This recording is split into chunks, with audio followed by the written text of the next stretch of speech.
പശ്ചിമേഷ്യൻ സംഘർഷം തുടങ്ങി 3 ആഴ്ച പിന്നിടുമ്പോൾ ഇറാന്റെ പുതിയ പരമോന്നത നേതാവ് മുജ്തബ ഖൊമേനി കൊല്ലപ്പെട്ടു എന്ന സ്ഥിരീകരിക്കാത്ത ചില റിപ്പോർട്ടുകൾ പുറത്തു വന്നിരുന്നു. സംഘർഷത്തിൽ അപകടം പറ്റി കാലുകൾ മുറിച്ചു മാറ്റേണ്ടി വന്നുവെന്നും കോമായിലേക്ക് പോയി എന്നും മാധ്യമ റിപ്പോർട്ടുകൾ പുറത്തു വന്നപ്പോഴും മുജ്തബ എവിടെ എന്ന ചോദ്യമായിരുന്നു ഉയർന്നു കേട്ടത്. ജീവിച്ചിരിപ്പുണ്ടെങ്കിൽ എവിടെയാണ്, അല്ലെങ്കിൽ സുരക്ഷിതമായ താവളം കണ്ടെത്തി എവിടെയാണ് ഒളിച്ചിരിക്കുന്നതെന്ന് ഒരു രീതിയിൽ ഇസ്രയേൽ തിരയുകയും ചെയ്തിരുന്നു. ഒടുവിൽ റഷ്യയിൽ അഭയം തേടിയിരിക്കുകയാണ് എന്ന പുതിയ ഒരു റിപ്പോർട്ടാണ് ഇവിടെ പുറത്തു വരുന്നത്. റഷ്യൻ പ്രസിഡന്റ് വ്ളാഡിമിർ പുടിന്റെ വസതിയോട് ചേർന്നുള്ള സ്വകാര്യ മെഡിക്കൽ കേന്ദ്രത്തിൽ ഇദ്ദേഹം ഉള്ളതായിട്ടുള്ള വിവരങ്ങളാണ് ഇപ്പോൾ പുറത്തു വന്നിരിക്കുന്നത്. ഇതോടുകൂടി തന്നെ ഇറാന് റഷ്യ പരിപൂർണ പിന്തുണയാണ് നൽകുന്നത് എന്നതിന്റെ ഏറ്റവും വലിയ ഒരു തെളിവായി തന്നെ, അതായത് ഇറാന്റെ വിദേശകാര്യമന്ത്രി അബ്ബാസ് അരാഗ്ചി കഴിഞ്ഞ ദിവസം വെളിപ്പെടുത്തിയതിൽ വാസ്തവമുണ്ടെന്നാണ് ഈ ഒരു വിവരം വിരൽ ചൂണ്ടുന്നത് എന്നതാണ് ഇതിനോടായി തന്നെ വെളിവാകുന്നത്.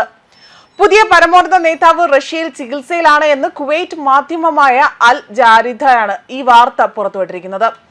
ആക്രമണത്തിൽ പരിക്കേറ്റ ഇദ്ദേഹത്തെ അതീവ രഹസ്യമായി തന്നെ റഷ്യൻ വിമാനത്താവളത്തിൽ നിന്നും മോസ്കോയിൽ എത്തിച്ചതായും ശസ്ത്രക്രിയയ്ക്ക് വിധേയനാക്കിയതായിട്ടാണ് റിപ്പോർട്ടുകൾ സൂചിപ്പിക്കുന്നത്.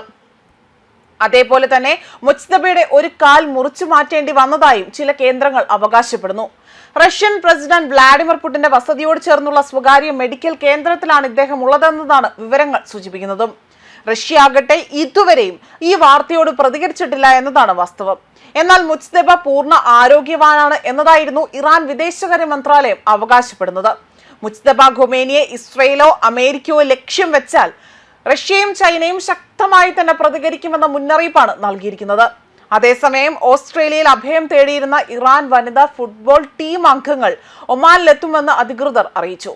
ഇറാൻ ആക്രമണവുമായി ബന്ധപ്പെട്ട് തെറ്റായ വിവരങ്ങൾ പ്രചരിപ്പിച്ചതിന്റെ പേരിൽ കഴിഞ്ഞ ദിവസം 12 പേരെ UAE അറസ്റ്റ് ചെയ്യുകയും ചെയ്തു. ബഹ്റൈനിലും സമാനമായ രീതിയിൽ വ്യാപക അറസ്റ്റുകൾ നടക്കുകയാണ്. അതേസമയം ഗൾഫ് മേഖലയിൽ ഇറാൻ നടത്തിയ വ്യോമാക്രമണവുമായി ബന്ധപ്പെട്ട് തെറ്റിദ്ധരിപ്പിക്കുന്ന വീഡിയോകൾ സമൂഹ മാധ്യമത്തിൽ പങ്കുവച്ചതിന് 19 ഇന്ത്യക്കാർ ഉൾപ്പെടെ തന്നെ 35 പേരെയാണ് കഴിഞ്ഞ ദിവസം UAE ഭരണകൂടം അവിടെ അറസ്റ്റ് ചെയ്യാൻ ഉത്തരവിട്ടത്. വ്യോമാക്രമണവുമായി ബന്ധപ്പെട്ട് അവിടെ കൃത്രിമ ദൃശ്യങ്ങളും വിവരങ്ങളും സമൂഹ മാധ്യമങ്ങളിൽ പ്രചരിപ്പിച്ചു എന്ന് അന്വേഷണത്തിൽ വ്യക്തമാക്കിയതിനെ തുടർന്നുകൊണ്ടാണ് ഈ നടപടി സ്വീകരിച്ചിരിക്കുന്നത്. പ്രതികൾ വിചാരണ നേരിടേണ്ടി വരുമെന്ന് UAE അധികൃതർ അറിയിക്കുകയും ചെയ്തു. അതേപോലെ തന്നെ 2 ഭാഗങ്ങളിലായിട്ടാണ് ഈ നടപടി നടക്കുന്നത്. ഏറ്റവും പുതിയ ഒരു പട്ടികയിൽ 17 ഇന്ത്യക്കാർ ഉൾപ്പെടെ തന്നെ വിവിധ രാജ്യക്കാരായ 25 വ്യക്തികൾ ഉൾപ്പെടുന്നുണ്ട്. 2 ഇന്ത്യക്കാർ ഉൾപ്പെടെ 10 പേരെ കഴിഞ്ഞ ദിവസം അറസ്റ്റ് ചെയ്യാൻ ഉത്തരവിടുകയും ചെയ്തു. വ്യാജ വിവരങ്ങളുടെയും അതുപോലെ തന്നെ കൃത്രിമ ഉള്ളടക്കത്തിന്റെയും ഒക്കെ തന്നെ വ്യാപനം അത് തടയുന്നതിനായി ഡിജിറ്റൽ പ്ലാറ്റ്ഫോമുകളെ കർശനമായി തന്നെ നിരീക്ഷിച്ചതിന്റെ ഭാഗമായിട്ടാണ് ഈ നടപടി എന്നതാണ് UAE അറ്റോർണി ജനറൽ വ്യക്തമാക്കിയിരിക്കുന്നത്. മാത്രമല്ല, സൈനിക നടപടിയുമായി ബന്ധപ്പെട്ട യഥാർത്ഥ വീഡിയോകൾ പ്രചരിപ്പിച്ചതും AI ഉപയോഗിച്ചുകൊണ്ട് വീഡിയോകൾ നിർമ്മിച്ചതും കുറ്റകൃത്യങ്ങളിൽ ഉൾപ്പെടുന്നതായി തന്നെ ഇതിലൂടെ ഇവർ വ്യക്തമാക്കുകയും ചെയ്തിട്ടുണ്ട്. ന്യൂസ് ഡെസ്ക് കർമ്മ ന്യൂസ്.